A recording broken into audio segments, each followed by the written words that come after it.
All right, 3 o'clock. Let's get to the news of the day. I'll read you the particulars, and I don't know where we're going with it. It's just, I feel like we're in this endless loop where it's going to be every couple of months we get a gambling scandal. 3 NBA stars, including most notably Chauncey Billups, who was the head coach of the Portland Trail Blazers, have been charged in a pair of historic federal gambling busts, implicating 4 of the 5 mafia families. Side note to the texters asking, no, I'm not related to any of these. Thank you for your concern, though. The mob is accused of paying Billups and former NBA player Damon Jones to act as face cards. Basically, the celebrities that you would get these suckers to come play in a mob game, and the game was rigged. But it didn't stop there because they were also in on the con, according to the FBI. These poker games were fixed using rigged shufflers, special glasses, special contact lenses, x-ray tables, and more. Can't make it up. The other probe involves illegal sports gambling that fixed NBA games using insider information on the following teams: Lakers, Raptors, Hornets, and Trailblazers. Now, Billups initially, we have no connection to Billups and game fixing, even though he was the coach, but his team was involved. So we have to keep an eye on what's coming next. He was just dumb enough to do a con with mobsters and, Tony Soprano's poker game. He was arrested in Oregon Thursday morning, the night after the team's opener. Total of 31 people have been arrested, including Terry Rozier. Now, Rozier, we talked about because when Beasley got put up in an investigation, right. Rozier, you're like, whatever happened to that? Here's the interesting part. The NBA cleared Rozier. The FBI didn't. I think it strikes to what Rico's always talked about. Nothing to see here with the Ohtani thing, all buttoned up in about 7 minutes. So the league cleared him, the FBI didn't. Now, here's where it goes from here. Rozier, they've got him for basically tipping people off. He was going to take himself out of a game, bet the under, $200,000 were wagered, etc.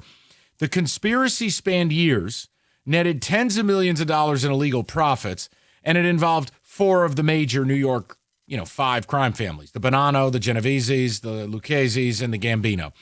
Once again, I'm not related. You can stop asking via ticket text, okay? I'm not going to read you a bunch of illegal documents because who's got time for that? My God. But basically, this is as ugly as it gets. Now, what more will come out? I have no idea. But the fact that, the fraud was mind-boggling.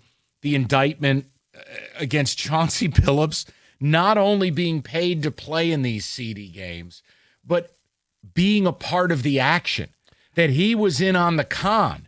In this, basically, he was getting the information too. The players were being paid by gangsters to play, that the games were fixed. The athletes were told to take a dive when they had to and win at other times. So you can't say, hey, what do you want? Tommy Two-Tones offered me a spot in a game and I played. No, Chauncey was in on this. Yeah, and more, it's like, well, maybe he didn't know. Maybe he was just like offered, hey, you want to be in this celebrity game? It's not sounding that way at all. No. This sounds like something where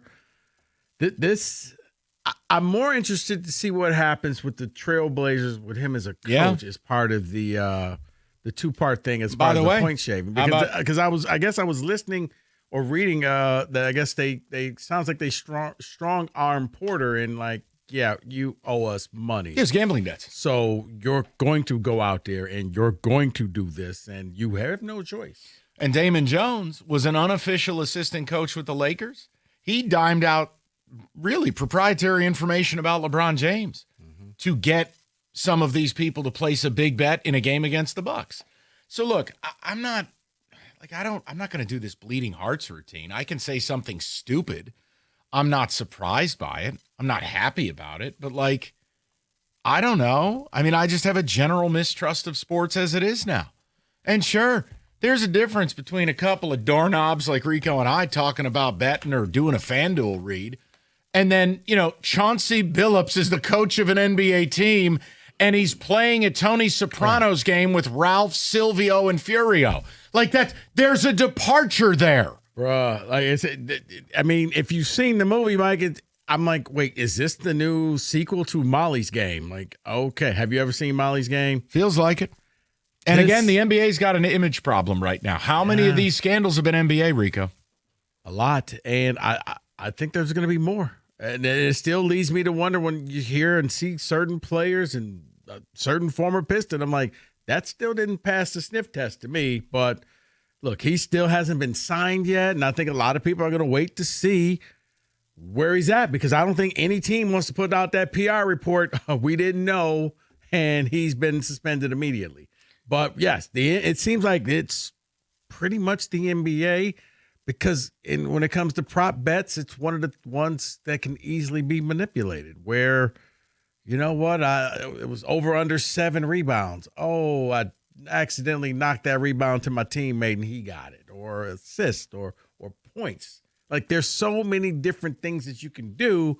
Or my over under is 18.5 points, but I know I'm going to leave the game with an injury when I hit 14 just to be safe. Wow, there's a guy involved in the indictment named Tommy Juice. That's a mob name right there. That's pretty good. Good for him. All right, listen, I don't really know what to ask.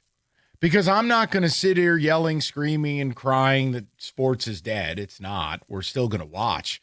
But I think the question I ask is, do you watch sports with a newfound healthy skepticism at the authenticity of the results? And again, we don't have Chauncey fixing games yet.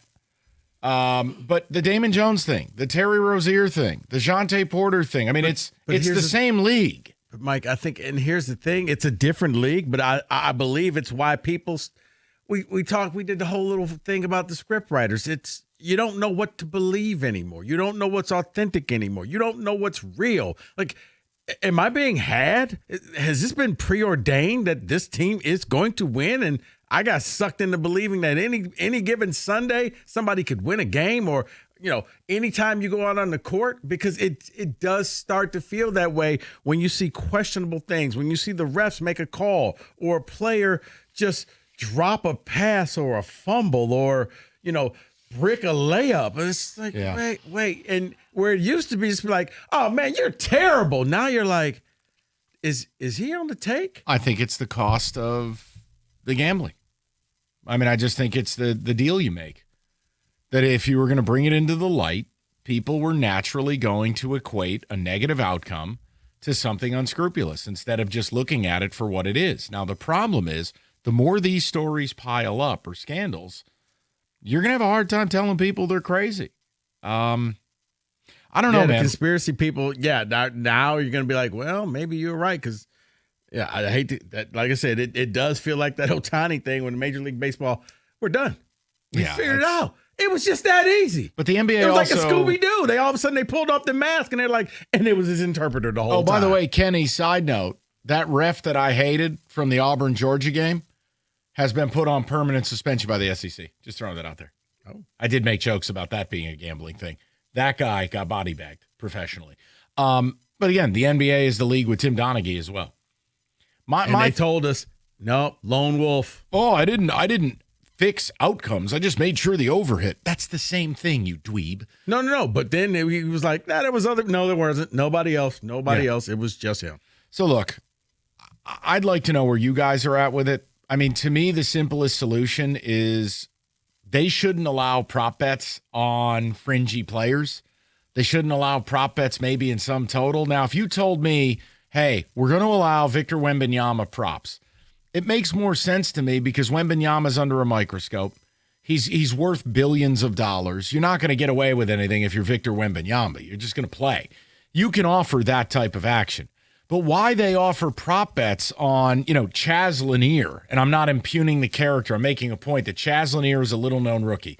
You want me to use a different example? Fine. Bobby Qdoba, the center for the Celtics. I don't even know the guy's name because we don't have any big men. Why are we taking prop bets on two-way players? On guys who don't make a lot of money.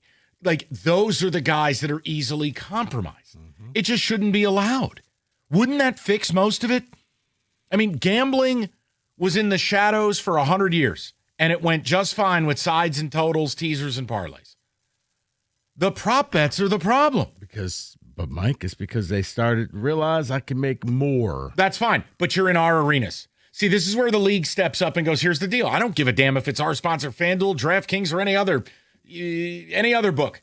You want to have real estate in our arena. You want a sports book here. You want the logo here. You want the idiot sideline reporter giving his updated SGP. Get rid of the prop bets, or you don't do business with us. See how fast it turns. Rico, they got to have the leagues. Mike, here's the thing. It's the leagues, but you get rid of the prop bets, and now all of these different sports books can't offer you the lucrative TV deals because you've just taken away some of our... Guess what? Then there has to be a give back. Because right, it's not like you're just making... They make a ton of money off prop bets. I can't help you. You have scandal that will destroy the very thing you're betting on. Or you're going to have to give some of your profit back. I'm sorry. No. You know what? If you would have told me 10 years ago, we'd be having this conversation. Oh, it's crazy. I mean, this is one of those, I can't believe I'm about to say this. No, I know. Well, Mike, you kind of threw the baby out with the bath. You signed up with a gambling a gambling sports book. Yes. Which is the one thing that the leagues used to always swear up and down. We have nothing to do with it. Once you accept it and enter into that world, it's kind of their world now, and you're a guest in their world. So, people, where are you at with it? I'm not really interested in arguing with Rico. I want to know your relationship with sports when scandals like this break. Do you trust it anymore? Has it affected your viewing? I don't know. And if it's no, it's no. I'm not mad.